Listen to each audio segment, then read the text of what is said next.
லோக்சபா தேர்தலின் 5ஆம் கட்ட வாக்குப்பதிவு 12 மாநிலங்களுக்குட்பட்ட 121 தொகுதிகளில் நடக்கிறது. ஒடிசாவில் 2வது கட்ட சட்டசபை பொதுத் தேர்தலும் இணைந்து நடக்கிறது. 9 கட்டங்களாக அறிவிக்கப்பட்ட லோக்சபா தேர்தலில் இதுவரையில் 4 கட்டமாக 109 தொகுதிகளில் ஓட்டுப்பதிவு நடந்து முடிந்துள்ளது.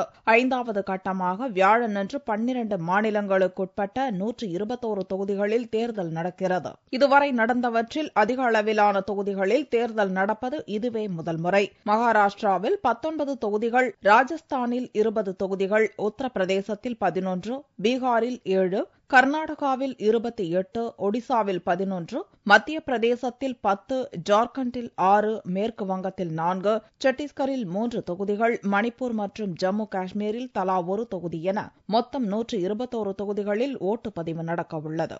5ஆம் கட்ட தேர்தல் நடக்கும் மாநிலங்களில் பெரும்பாலானவற்றில் பாரதிய ஜனதாவுக்கே செல்வாக்கு அதிகம் உள்ள நிலையில் கடந்த சில நாட்களாக உச்சக்கட்டத்தில் நடந்து வந்த தேர்தல் பிரச்சாரம் செவ்வாயன்று மாலை 5 மணியுடன் முடிவுக்கு வந்துள்ளது.